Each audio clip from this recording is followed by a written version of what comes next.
final, diga seu nome e a cidade de onde está falando.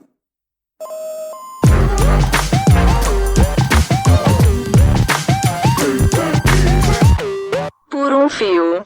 Salve, salve! Aqui é Flávio Rassi, dando início a mais uma edição do podcast Por um Fio. Nós estamos pelo canal Casa das Artes no YouTube. Se você ainda não se inscreveu para acompanhar a nossa programação, clica agora! Já aciona o sininho para receber nossas notificações e receber todo dia um novo vídeo do canal. E hoje nosso papo é com Rogério Mesquita, que é ator, produtor e gestor teatral e é integrante do grupo Bagaceira de Teatro, com sede em Fortaleza, no Ceará, atuante há mais de 20 anos na cena teatral do Nordeste e do Brasil. E sem mais delongas, vamos para o nosso papo.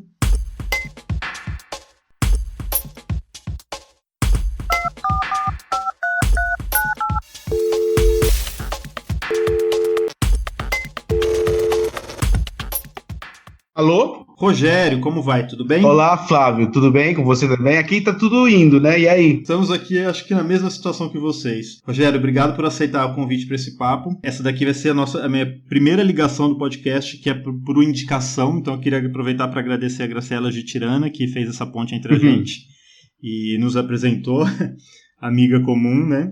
Eu estava vendo um pouco do seu histórico, a gente tem bastante em comum. Você é ator, produtor, gestor. Eu percebi que a gente tem bastante coisa em comum na história dos grupos, em como a gente atua. Me identifiquei bastante com o trabalho de vocês. Vou começar o papo falando um pouquinho de teatro de grupo, que nessa realidade, nesse universo que a gente atua, a gente acaba tendo mesmo que ser multitarefas, né? E aí eu percebi no teu histórico o lado multitarefas, que eu me identifico bastante. Acho que grupo é espaço de formação, né? A gente, quando vai se juntar com um bocado de gente, né?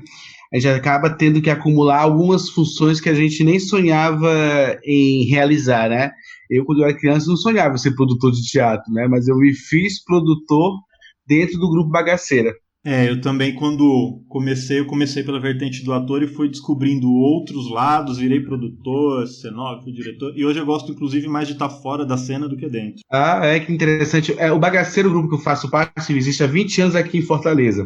E quando a gente surgiu, não tinha, por exemplo, aqui no Ceará, um curso de formação em artes cênicas de nível superior. Então, eu fiz princípios básicos de teatro, né? Então, fazia parte de alguns grupos. Quando eu encontrei meus amigos e a gente formou esse grupo Bagaceira, a gente foi ver, as coisas foram dando certo. Então, esse meu lado mais empreendedor, de saber lidar mais com a venda, digamos assim, aí eu fui me tornando produtor do grupo.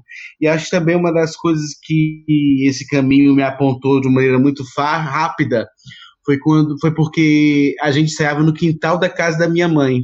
Então a sede do grupo era a casa da minha mãe. Então eu acho que uma coisa foi entrando na outra, na vida. Então eu vivia o grupo 24 horas, né? Me deparava com cenários, com os figurinos todos da minha casa. Então essa ânsia de como movimentar esse trabalho, não deixar esses figurinos parados, né? Os espetáculos andando, eu acho que isso foi uma mola propulsora de me transformar em um produtor do grupo. Acho que a gente vai encontrando caminhos, tô percebendo caminhos em comum.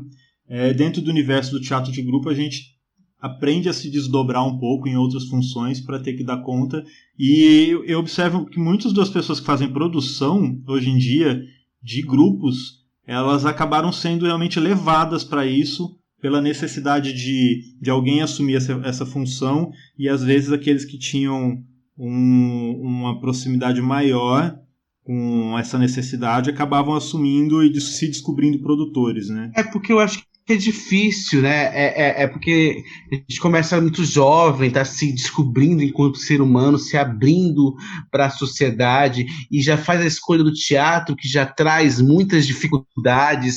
Então, para dificultar mais ainda a nossa vida, a gente ainda se vê carregando o piano, que é meio que uma imagem do produtor, né? O produtor, ele leva toda essa questão, ele é a pessoa que faz os sonhos se realizarem, né? sai da cabeça do diretor, a montagem, como é que essa montagem é colocada do papel para o palco. Então, para mim, isso foi isso que me fascinou, na verdade, da ideia à realização. Quando eu vi um projeto nosso, um sketch, saindo do papel, apresentando, né, para o público, então isso me deu aquela satisfação, além da questão artística de ator, mas também de saber como foi o processo de cada segmento, como foi que o figurino foi comprado, como foi que foi pensar a cenografia, a iluminação. Eu fiz algumas iluminações no começo do grupo. Então, essa artesania do teatro me fez passar por diversas áreas, né, por diversas funções, então, que descambou na produção. Então, essa questão do produtor de ter o olhar geral, o olhar mais amplo da obra, eu acho que ela me cativou desde o começo do grupo. Eu gosto, inclusive, de entender a função do produtor como um cuidador da obra, do cotidiano do grupo, que cuida e preserva, né? Faz andar, faz caminhar e alimenta, inclusive. Ainda dentro desse papo do que a gente está falando, o Bagaceira, ele completou 20 anos de existência, né? Dentro de um universo, de um funcionamento de estrutura de grupo. A gente aqui, a Companhia de Itacuja, que é o grupo que eu integro, está com 13 anos, então, né, com 13 anos a gente já passou por tanta coisa que eu compreendo um pouco, bastante, né, a dificuldade de se manter ativo como um grupo de teatro. Vocês com 20 têm uma bagagem ainda maior, num outro local do país, que eu acho que eu queria falar contigo daqui a pouco, para a gente entender um pouco as proximidades, as diferenças das nossas realidades, mas ainda falando dessa ideia do universo do grupo, se manter há tanto tempo em atividade. Fica aqui o parabéns pela resistência. Completar 20 anos de grupo eu acho um ato de resistência muito grande. Obrigado. Sobre o existir e o resistir dentro desse universo. O que você acha que são as maiores dificuldades e as principais experiências boas do universo do teatro de grupo? Eu acho que o Bagaceira, obrigado, né, mas eu acho que o Bagaceira, ele teve um tripé que foi formatado muito no começo e isso instigou os então jovens, né, a permanecer até hoje. Estão desde o começo do grupo né, o Yuri Yamamoto, que é nosso diretor, e o Rafael Martins, que é o dramaturgo. Todos atores, mas eu acho que esse tripé, produção, direção e dramaturgia surgirem dentro do grupo desde o começo, eu acho que ele tornou a nossa base muito sólida de querer chegar a algum lugar.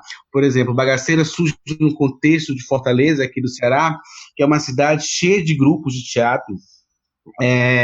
Desde o século passado, essa cultura do teatro de grupo é muito forte aqui em Fortaleza. E nós surgimos em 2000 dentro de um universo de um investimento dentro da área da cultura muito forte dentro do governo do estado. Foi quando o Dragão do Mar, o Centro Dragão do Mar de Arte e Cultura foi construído, o Instituto Dragão do Mar, que realizou vários cursos de formação. Então, nós tivemos uma facilidade de entrar, de entender como é fazer arte aqui no Ceará, pois pegamos esse contexto, né? Esse grande investimento na área de formação em cultura e em teatro aqui no Ceará. Dito isso, então, a gente foi começando a realizar os pequenos sonhos, né? Surgimos para querer participar de um festival de esquetes, de cenas curtas aqui, que durou 20 anos. Deu certo, então passamos 3 anos só fazendo esquetes, mas depois nosso sonho era realizar um espetáculo em que pudéssemos circular pelo Brasil. Então foi quando o Lesados estreou, acho que a Graciela Tirana até fez uma montagem de Lesados aí em Ribeirão Preto. Então é um espetáculo que abriu portas para o grupo, a gente começou a circular pelo Brasil com Lesados e com os espetáculos que vieram depois. Então essa questão de conseguir as coisas através do nosso trabalho nos fascinou.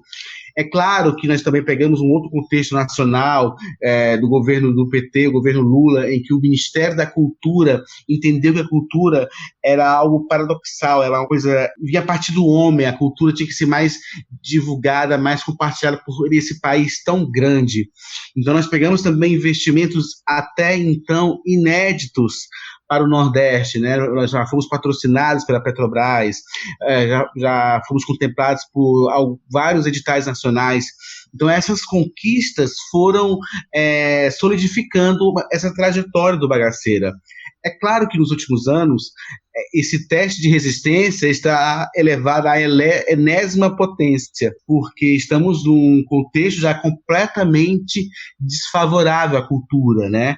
Então, todos esses investimentos acabaram ou diminuíram bastante. Então, hoje estamos realmente conjugando o verbo resistir.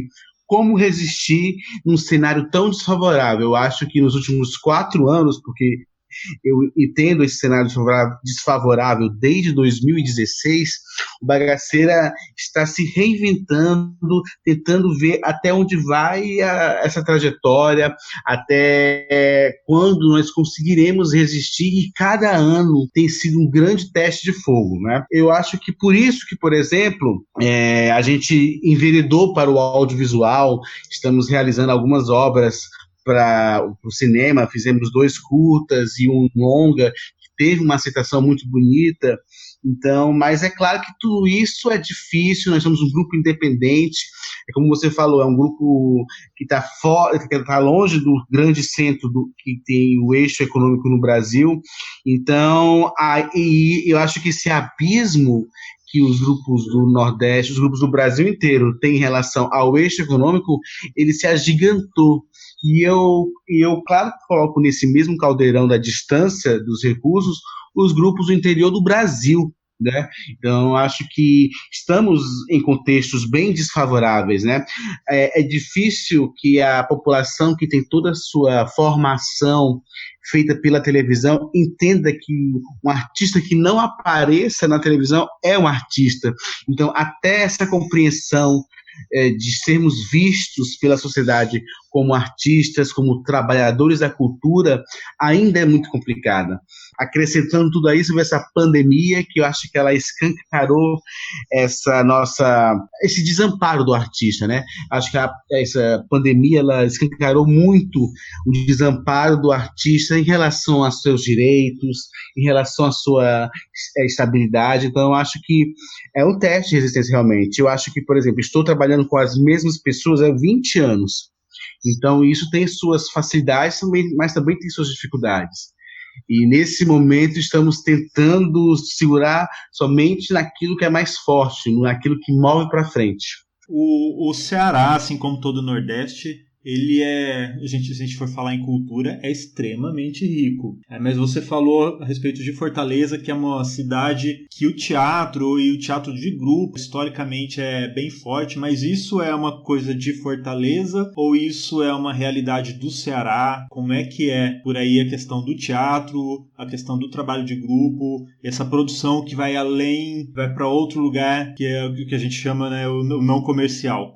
Isso é uma coisa de Fortaleza ou do estado, da região? Olha, eu comecei a fazer teatro ouvindo falar de um grupo que surgiu no início do século passado aqui em Fortaleza, chamado Grêmio Dramático Familiar, que era um grupo onde a cidade funcionava, tinha seu sistema de transporte via bondes, mas já existia cinema. Então, por exemplo, o grupo fazia tanto sucesso naquela época que os cinemas não tinham sessões nos horários das apresentações do Grêmio, porque a cidade, até então pequena, ia toda em massa assistir os espetáculos do Grêmio. Então, isso foi reverberado. É uma coisa que é uma história, essa coisa da história do teatro brasileiro, né? São pequenas histórias dos locais que não se estendem nacionalmente. Então, esse exemplo do Grêmio, o Carlos Câmara, que era o líder desse Grêmio, ele, por exemplo, ele tinha uma veia de empreendedor invejável. Então, por exemplo, ele escreveu uma peça chamada A Bailarina, eram peças burletas naquela época, né? A Bailarina fazia muito sucesso popular, seus personagens faziam muito sucesso pela cidade. O que foi que ele fez? Ele fez a continuação da peça, O Casamento de Peraldiana. Então, até essa coisa de franquia ele criou no início do século passado. Entre uma sessão e outra, ele fazia acordos com o comércio e fazia os reclames, que eram propagandas de sapatos das lojas no centro de Fortaleza. Então, ele já movimentava naquela época conceitos de economia da cultura que até hoje não estão tão aprofundados, mas ele já iniciou isso aqui. Hoje ainda tem muita gente tentando entender hoje, exatamente. E ele já fazia isso aí. Então, você surgir dentro de um cenário como esse, claro, quando você surge, você tem que ter esse olhar de quem esteve antes, né? É importante saber quem fazia teatro antes de você, e não entender que o teatro surgiu com você, não. Então, eu tive essa preocupação, talvez, pela minha formação em História. Então, saber desse grande exemplo aqui do Ceará me fez me direcionar para tentar ter o meu próprio grupo. E naquele contexto, como eu já falei, então tinham vários grupos já bem-sucedidos. Então, isso se estende também pelo interior do Ceará. Tanto que um dos festivais mais famosos, mais duradouros do Brasil é o Festival Nordestino de Teatro de Guaramiranga, que é no interior do Ceará, na serra aqui do Ceará, né? No maciço de Baturité, e é no interior. Então os grupos, acho que cada cidade do interior aqui do Ceará tem o seu grupo, né? As cidades, elas têm essa tradição de ter o grupo da cidade e esse grupo mover. Então acho que isso é muito forte, essa cultura coletiva da criação aqui no Ceará, e também acho que sendo pelo Nordeste é muito forte. Então acho que isso meio que ditou um formato, e é claro, cada grupo é um formato diferente, né? Não somos todos iguais, mas somos todos diferentes. Pensando no dia a dia, no teatro, na arte e cultura para a gente como instrumento de trabalho, como que para vocês aí a questão de espaços para atuar, espaços públicos, espaços privados, como é que funciona essa a questão dos espaços para apresentar, para circular as obras? Tem possibilidades de espaços, a dependência em cima de espaços dos grupos, espaços privados, tem uma disponibilidade boa de espaços públicos. Vocês, para extrapolar o Além Fortaleza, extrapolar Além Ceará, tem dificuldades, tem facilidades, só para entender um pouquinho esse cenário. Há 20 anos, quando o Bagaceira surgiu, a gente entendeu que, por exemplo, quando nós fizemos a transição entre esquetes, né, cenas curtas, para fazer espetáculos, é lógico que nós entendemos, eu entendi naquela época, que nós éramos os queridinhos, mas só de quem fazia teatro na cidade. O público, então, não nos conhecia. Então, era importante para a gente ter acesso ao público, para o público saber que a gente existia. Então, o que foi que a gente fez? Naquela época, por que eu estou falando isso? Porque é muito importante você criar um vínculo com a cidade, com a população. Então, a gente entrava em cartaz no teatro como do Sesc Emiliano Queiroz, que era um teatro de 180 lugares, em 2 meses, isso eu estou falando de 2004 e 2005. Nós éramos um grupo desconhecido, tínhamos até uma certa abertura na mídia aqui local, só que a gente resolveu ir para os campos universitários e fazer estandes de vendas de ingressos antecipados. Primeiro, porque era uma grande divulgação. Segundo, porque naquela época, no meu entendimento, era o público que ia mais aos teatros, era o público universitário, né? Principalmente dos centros de humanas, o pessoal das humanas, né? Então, durante uma semana, nós ficávamos em cada campus universitário, passando de sala em sala, divulgando o nosso stand e vendendo ingresso. Isso durou uns 3 anos. Então, o Bagaceira fazia temporada de 2 meses, 2 ou 3 meses. Então, nós tínhamos um público crescente. Como nós mantemos até hoje repertório, tem espetáculos da gente que está no nosso repertório desde 2006. Então, uma pessoa que assiste o espetáculo na estreia volta anos depois levando mais gente. Então, a gente começou a criar esse diálogo com o público muito antes das redes sociais. Isso nós encontramos, é claro, gestores que entendiam que um grupo tinha que reverberar pela cidade. Infelizmente, né, como eu falei, nos últimos anos, esse espaço diminuiu muito abruptamente. Então, não tem aqui em Fortaleza, por exemplo, um teatro que abra pauta para um grupo entrar em cartaz por mais de 2 meses. E isso é um grande problema, porque acaba invisibilizando a produção teatral da cidade, porque no primeiro mês eu acredito que o grupo leve o seu público, e o segundo mês é a chance que o grupo vai ter de angariar outros públicos e que o espetáculo reverbere, que as pessoas saibam que esse espetáculo esteve na cidade, né, um grupo local. Então, infelizmente, hoje, em Fortaleza, está muito complicado esse entendimento da maioria dos gestores que temporada é um investimento a médio e longo prazo, mas que colhe frutos muito fortes, muito potentes. O Bagaceira, hoje, nós temos uma sede alugada desde 2007, então nós montamos espetáculos para se adequar ao nosso espaço físico. E sempre tem casa cheia, e a gente sempre faz temporada de 2 a 3 meses na nossa sede, porque a permanência é importante. Então, de que maneiras podemos abrir esse mercado, reabrir, tornar viável viver de uma prática tão anticomercial que é o teatro de grupo? Então, essas possibilidades elas têm que ser cada vez mais aumentadas, mais valorizadas. Então, aqui em Fortaleza, infelizmente, está complicada essa questão do público, porque veio o cachê, e o cachê, no entendimento estreito de alguns gestores, eles acham que pagando cachê, pronto, já está satisfazendo as demandas de um grupo, e não é verdade. Gostamos de cachê, mas eu adoro bilheteria, eu adoro vender ingresso, e eu adoro ter diálogo e ganhar mais público, né? Porque a gente faz arte para ser visto, não é só para os nossos amigos, a gente faz arte para que a nossa arte seja reconhecida pela própria cidade. Então, infelizmente, nos últimos 4 anos, estamos enfrentando essa falta de discernimento de alguns gestores. Eu percebo, inclusive, um afastamento do público também, o que já nunca foi fácil na nossa era, essa época em que a gente vem atuando com teatro, já não vinha sendo fácil a relação com o público, e nos últimos anos eu percebo um afastamento que tem vários fatores que influenciam, né? Fortaleza é uma cidade que ela está sendo, infelizmente, conhecida pela sua violência urbana. Isso também trabalha contra. Mas eu acho que a arte, eu acho que tem muitos empecilhos colocados a sair de casa hoje em dia, né?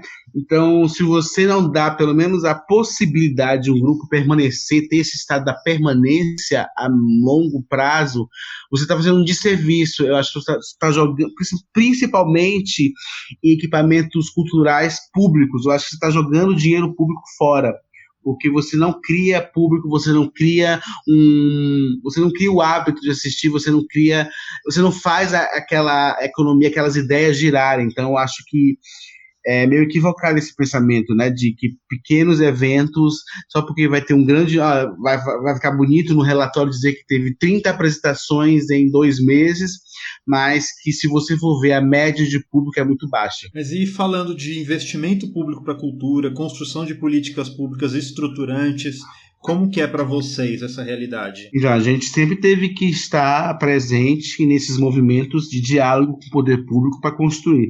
Então, eu faço parte do movimento do Teatro é Político, um movimento que atua aqui em Fortaleza desde 2006, 2007, em diálogo com o poder público, de construir, de ser ouvido a partir das demandas, né? Então, eu sou um velho, né? Tenho 40 anos. E o poder público aí escuta? Pois é, então tem esse diálogo? Tem todo um histórico.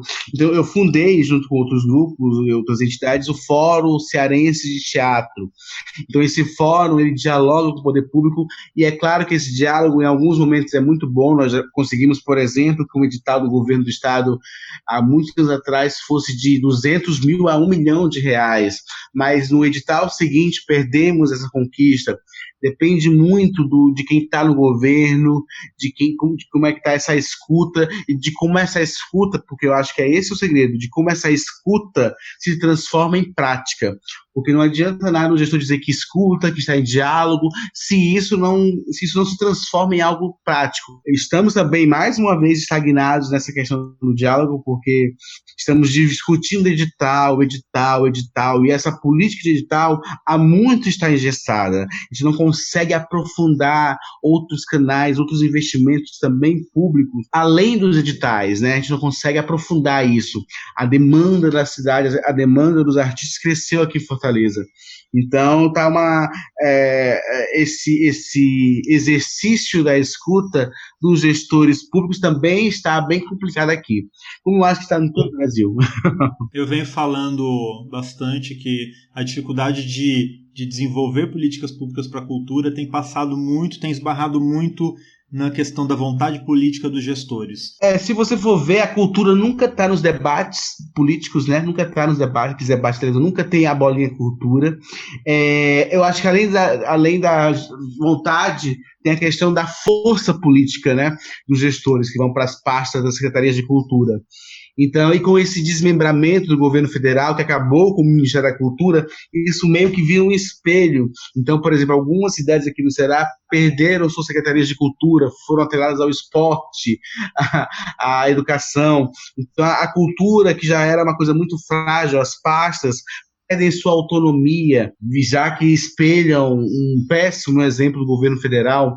Então, é exatamente isso. Eu acho que falta a vontade do gestor aliada a uma fraqueza também política de cada gestor. Os investimentos do Estado são distribuídos de forma igualitária entre interior e capital. É isso? É uma lei que tem aqui, uma lei do Ceará, que 50% de todo investimento da cultura tem que ser investido no interior como para a capital. E isso também não é um cenário tão tranquilo, mas eu acredito que é uma grande conquista no interior. É uma conquista incrível. Aqui no Ceará também tem uma grande dificuldade também de ter suas reais demandas ouvidas, né? Está tentando até melhorar essa escuta, esse diálogo dos grupos da capital com o interior. Mas acho que aí em São Paulo isso é impossível, né? Não sei como é aí em São Paulo. Como é aí em São Paulo? Eu faço parte de um movimento estadual, que é o Fórum do Litoral Interior e Grande São Paulo, que reúne artistas e grupos de todo o interior, representam todo o interior, e a gente já vem construindo esse debate com o governo do estado já há alguns anos. Para você ter uma ideia, há 5, 6 anos atrás, o PROAC, que é um edital estadual, é uma das ferramentas e uma das poucas ferramentas que chegam de fato no interior, porque a grande maioria das ações, dos instrumentos, os equipamentos, eles se localizam na capital.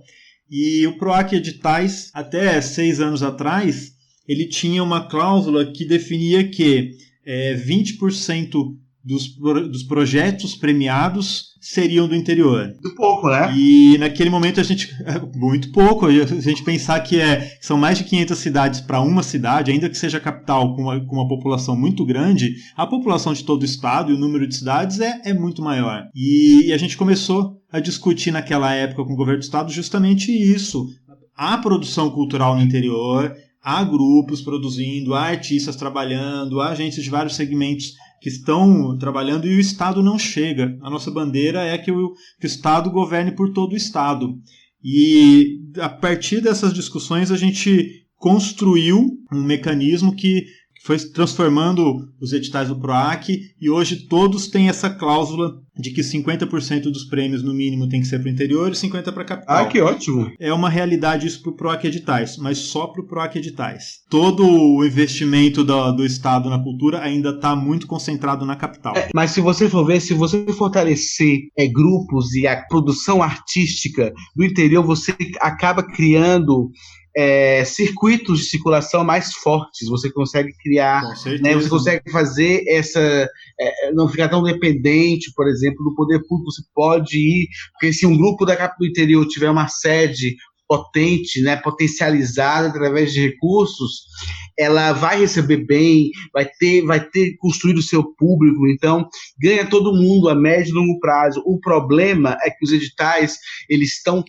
tendem a deixar os artistas muito imediatistas, né? Só o próximo edital não pensa em algo, uma política pública que perdure, uma política pública de Estado, né? Só pensa em política pública de governo, o próximo edital. Então isso é muito perigoso e eu acho que nós estamos colhendo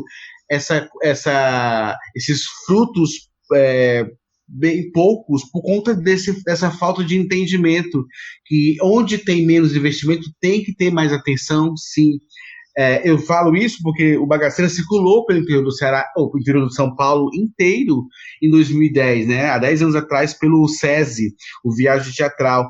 Então, nós passamos 3 meses circulando por todo o interior do Ceará, ou de São Paulo, desculpa, todo o interior de São Paulo, através do SESI, que tinha aqueles grandes teatros maravilhosos, sempre com sessões lotadas. E aqui no Ceará, o Bagaceiro ainda não circula, porque não tem essas sedes, essas bases, circuito fomentado. Então, eu acho que eu estou raciocinando sobre isso a partir desse prisma que você me deu agora, Flávio, percebendo que é importante sim fortalecer para criar esses circuitos, né? E vocês já devem estar colhendo frutos bem bons graças a essa mudança na lei, né, de 50%, né? Muito. Sim, fortalece. Mas isso tem a relação nossa aqui em Ribeirão Preto, por exemplo, com São Paulo, acho que tem um pouco a ver, e isso é um paralelo que eu queria tentar traçar contigo. Estou muito distante de vocês, e quando a gente inicia o papo pensando em falar de como que é a produção teatral de vocês em Fortaleza, distantes do eixo econômico Rio-São Paulo, que é o principal eixo da cultura no país, isso gera um conjunto de dificuldades que eu queria entender, ouvir e principalmente comparar com a nossa, porque é interessante imaginar que nós estamos, diferente de vocês, a gente está muito próximo desse eixo, próximos da cidade de São Paulo, e para a gente também parece muito distante. É uma dificuldade muito grande de se relacionar, romper o casulo que existe em volta dentro desse eixo econômico-cultural formado pelas duas cidades, né, por Rio e São Paulo. Eu acho que a grande dificuldade é de ser visto, né, que a gente é artista. Eu acho que, como eu falei logo no começo, é muito difícil para um patrocinador ou para algum governante, e eu estou falando isso tendo como base o nível intelectual da maioria dos nossos governantes, ou pior, o nível intelectual da maioria dos gestores da parte da cultura, de entender que o fomento ele se faz necessário. Então, por exemplo, teatro de grupo é uma espécie que é condenada no capitalismo, porque a gente não gera lucro, a gente nunca vai ter condições... Gera conhecimento e não lucro. Mas gera transformação, né? Uma pessoa que assiste uma peça da gente, de um grupo de 20 anos, um grupo de 17 anos, é claro que ela sai transformada, porque amplia a visão humana, e eu acho que por isso é tão combatido. Se você for pensar que a maioria da população brasileira é formada, entende o que é arte através da televisão, para ela a novela é uma grande referência do que é arte, então nós já saímos perdendo, porque geralmente o público que ainda não está cativo ao teatro, ele quer ver no teatro o que ele vê na televisão. Então tudo isso que vai contra, que é diferente, entre aspas, é negado, né? Porque, primeiro, estamos numa sociedade que enxerga o artista como um mamador das tetas da Rouanet. Olha quem mama aqui, ninguém mama aqui, né? A Lei Rouanet não chega aos grupos de teatro do Brasil, né? Chega aos grandes produtores de Rio e São Paulo. Se você for ver no Rio, tem uma... De eventos, né? Não, pois é, eventos, se você for falar da música, então é só evento, né? Então, e evento é como vento, voa, não fica nada. Então, essa falta de clareza das necessidades, e mais ainda, eu acho que falta também, né, eu estou tirando para todos os lados, mas é verdade, eu acho que falta também da população essa percepção que cultura é um direito do cidadão, é um direito que está na Constituição brasileira. O Estado tem que proporcionar ao cidadão brasileiro o acesso à cultura em sua diversidade. Então, essa falta de entendimento do que isso quer dizer é que nos coloca em xeque-mate. Porque, primeiro, como a gente vai, por exemplo, tem a falsa distinção de que a cultura tiraria dinheiro da educação ou da saúde. Isso é balela de candidato e que a população compra. Então, essas dificuldades que a gente tem, que a gente passa para explicar que nós temos que ser fomentados pelo poder público, mas quando eu falo fomentado, não é questão de ser sustentado, mas a gente tem que criar condições para que a nossa produção ela aconteça. Tem um ponto aí que eu acho interessante, que eu sempre defendo, e eu falo bastante para as pessoas entenderem, que eu defendo o papel do Estado investindo em cultura. E eu defendo porque eu acho que a população ela não vai cobrar algo que não faz parte do cotidiano dela. Exatamente. As pessoas que não vão ao teatro não vão cobrar a possibilidade de acesso ao teatro se não é algo que faz parte do cotidiano delas. Para a gente mudar isso, para fazer com que a arte faça parte do cotidiano dessas pessoas, tem que investir.